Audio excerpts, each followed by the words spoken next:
This episode of Working in Music Sucks is brought to you by Plug and Alley's weekly recall newsletter. Get tips, tricks, updates on cells, and so much more weekly. You can find a link to sign up in the description of this episode wherever you're listening.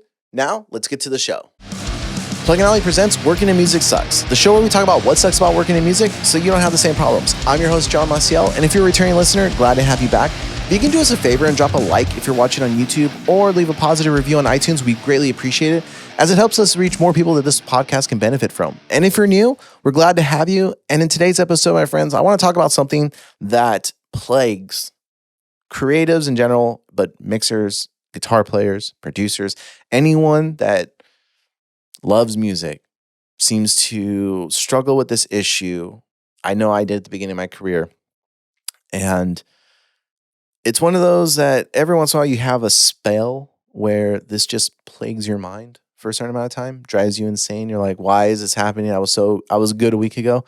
And if you've guessed imposter syndrome, you are correct, because man, oh man, does imposter syndrome suck. And I know from personal experience, I started as a guitar player. I'm a guitarist, and that is my first instrument, first love. I love writing music in bands. I love playing in bands. I love playing in shows. And then I went from guitar player in bands to studio life and where I am now. And as a guitar player, imposter syndrome plagued me for years because I had my guitar idols that I wanted to be like. I was a huge Sinister Gates fan. I was a huge Randy Rhoads fan. And there's some stuff that those guys can play even to this day that I kind of struggle with. But those led me into like the shred guitar world with like sweeping arpeggios and all that fun stuff. And that's a style of guitar playing I love playing, is like shred guitar. But man, when I was first learning how to do all these crazy guitar shred techniques, like I would listen to records and I couldn't do what they were doing, and I'd feel like, man, I'm just like not good. Like I'll never be as good as them. I'll never be able to I'm a phony. Like people on stage are gonna be like, oh, he tried to do a Sinister Gates lick and it totally sounds not like that. Like that sounds like a pop punk kid trying to be metal or something. You know, like in my head, these people were saying these things and I'm like, everyone's gonna know that I'm trying to be at this level of this player, but in reality, I'm down here. I'm not even close. And even though no one ever once ever said that to me, in my head, I said that to myself, and that was like, that's what made it real. And it's just such a weird thing because no one ever said that to me, and it was just this constant comparing myself to a level, thinking that to achieve what I idealized myself to become, I had to achieve a certain level of skill, when in reality that wasn't the case. And then, slowly and surely I started to embrace like, well, it's more about taking these players as inspiration and discovering my own playing and songwriting style that I liked for myself, and not being so obsessed with like, I need to be the next like Randy Rhoads, the next Sinister Gates. Those like, that's just, they are them. Like what you're hearing in their playing is them. Like that's the best way to put it. It's like as simple as that. You're listening to them being themselves, and it's inspirational. It shouldn't be, I need to be a carbon copy of them. It should just be, oh, I like when they did this. I like when they did that. But what's my version of that? What's my version of doing this? And not worrying about being 100% like the ones before me, but treading my own path. And every good band, takes inspiration from several other artists, but then they do their own thing. And when I got into producing and making records and learning about the music world, kind of the same thing happened. The first like mixers I ever knew of were Chris Lord-Alge and Tom Lord-Alge. And it was because I was into like the pop punk stuff, and I knew Chris Lord-Alge because he had done the Seosin record, he had done the Under Oath record that same year, and then I think it was Machine the producer I became aware of because he did the Sacrament Lamb of God record and the record before that. So those were like the mixers I was paying attention to, because like, oh, this is like really, really cool stuff. Like how do these records sound like this? Like, how do they get these guitar tones? Like, what does it take to make a record? Because like I had recorded in bands, and you know, it was you go to a guy's like garage type situation, like the guy in town that every band goes to type of thing. It wasn't like an official thing. So when I was like looking up these people, and I'm going to date myself, but this is like before YouTube videos. This is like you literally had to find like magazines or online articles through like Yahoo and stuff. Yes, I am that old, but I would read about like tape machines and like Pro Tools rigs with what was it? It wasn't HDX. It was TDM cards was like before HDX, which is like the DSP that Avid computers use. And reading all this, the gear, like gear from 1960s that cost like $10,000, all these crazy, like super expensive things. I'm like, why am I trying to make records? I'll never be able to get this stuff. Like, and just, I already felt bad as a guitar player, and then I didn't have the guitars that I wanted. But now there's this whole new world I wanted to learn about, and there's these people who have consoles that are these big giant machines that have faders on them and knobs and EQ. I just felt like, what am I doing here? Who am I to think I can do any of this? Like, I literally felt like an imposter the first couple of years. In addition to the studio stuff, I was like, who am? Oh, like, who taught them? How do they know they were okay to go ahead and do this stuff? Like, who am I to want to do this stuff? And again, it was the same thing of, well, I'm never going to be able to be a Tom Lord Allergy or a Chris Lord Allergy. I'm never going to be any of my mixers. I can take inspiration from how they mix, but I am never going to be them, because only they have their taste from their experience and what they like and their particular sets of gear that allow them to sound like themselves. And that's why their records sound like them. And it was just, it took a while for me to realize the whole inspiration aspect that I keep referring to. It's not about like, you want a comparison as like this. I want to be my version of like a Sinister Gates. I want to be my version of a Chris Lord Allergy. And then that should be the way you measure yourself on how to get there. And the same thing with your career. Like, it shouldn't be like, I want to be making as much as Chris Lord Allergy does a record. Instead, it should be like, what's my version of how much I need a year to be happy and content? Unless you want it to do something like that, then by all means, go for it.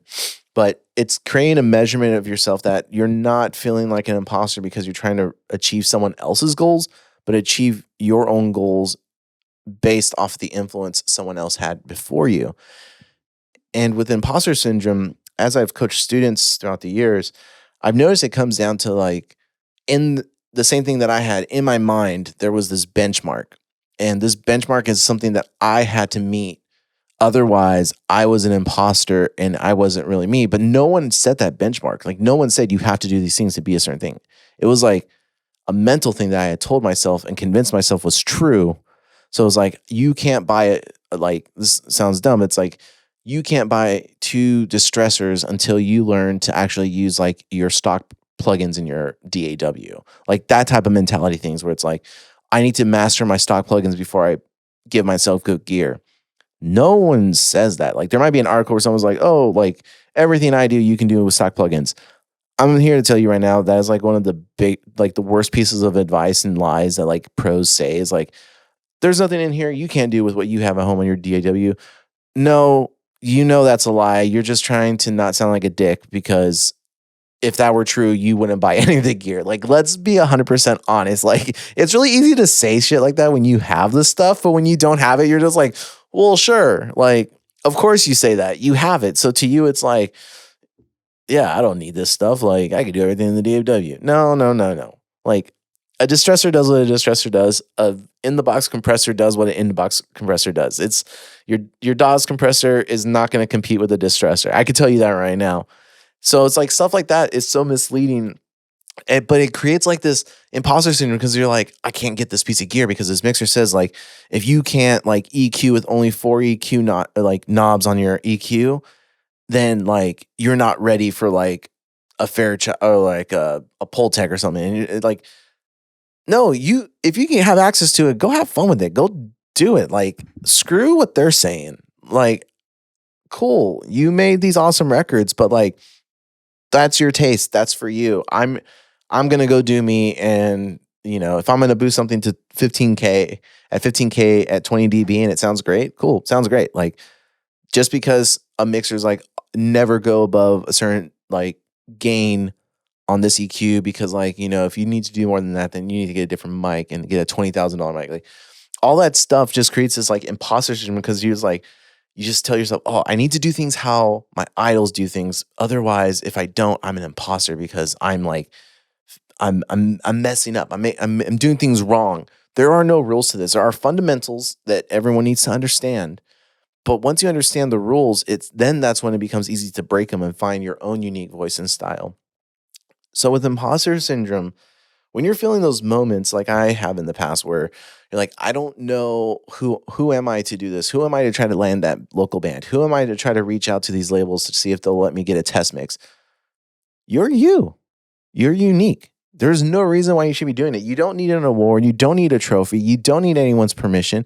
If you're driven and you're confident that, hey, I just need a shot so I can prove to someone that I've got what it takes, then go take your shots. Now, it's up to the world and the market to decide if you are as good as you think you are. So do be open-minded to, let's say a label's like, cool, we'll give you a test mix opportunity.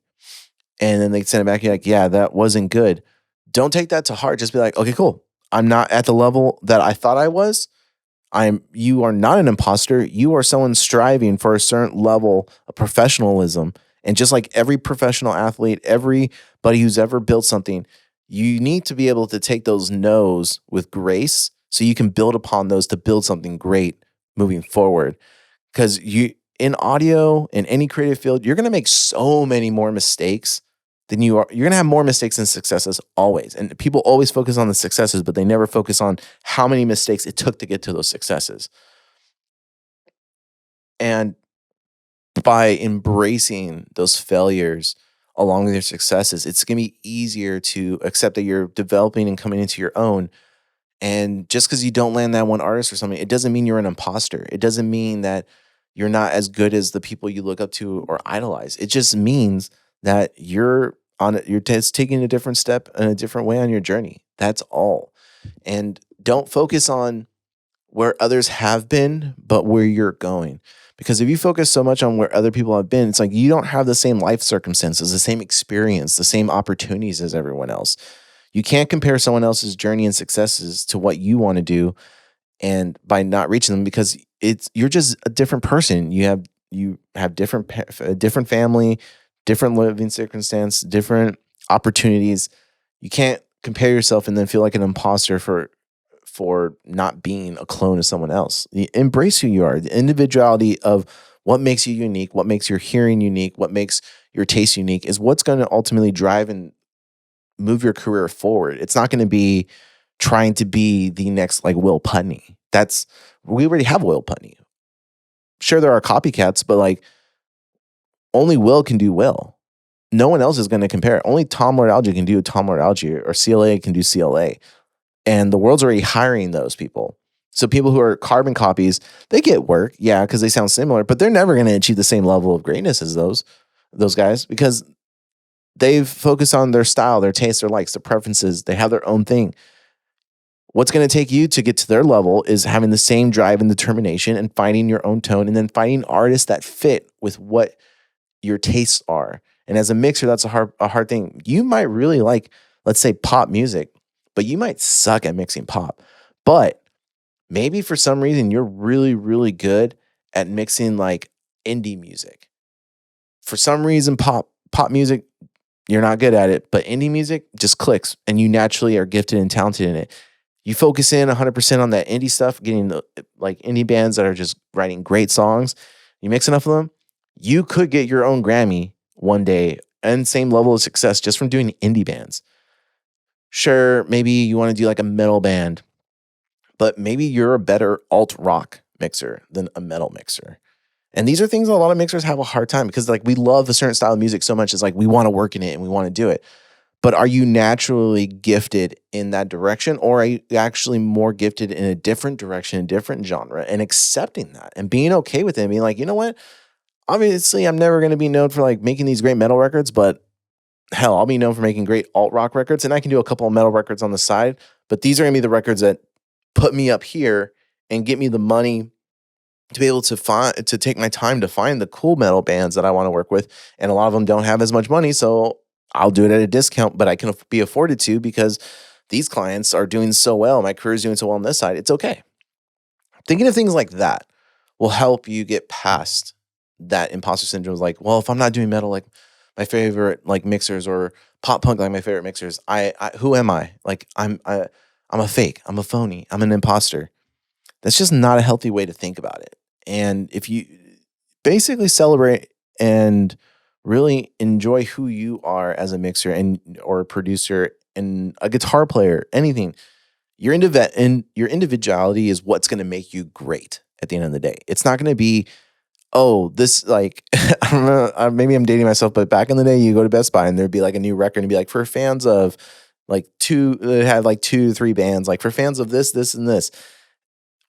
Like, if that's the type of mixer you want to be, is like, if you're a fan of Will Putney, Chris Lord-Alge, and Tom Lord-Alge, you're going to love this guy's mixes, because this guy's mixes are just like that. Simple, like, way to pitch you is like, oh, if so-and-so had a baby, this would be their child, because the mixes sound like a combination of these influences. But it sounds like you. They can hear the influence, but it sounds like your sound. And then no one else can do your sound ultimately. So it's like, now they're the imposter, right? Because they're trying to be you. And you're like, no, don't try to be me. Go try to do your thing. Don't be you. Go do you. So hopefully this episode was helpful. And next time you have those feelings of feeling like an imposter, you're not. You're just trying to figure out you. No need to feel like, just because you're not reaching some weird like bench that you've put in your own mind like I have in the past, just be okay with being you, and your journey is going to be different. So if you found this episode helpful, do me a favor, and if you could share it with a friend that might find benefit in this episode, I'd really appreciate that. And if you want to continue this conversation, there will be a link in the description wherever you're listening to the Discord server. And until next time, remember, working in music sucks, but with what we've talked about in this episode, it doesn't have to. So until next time, friends.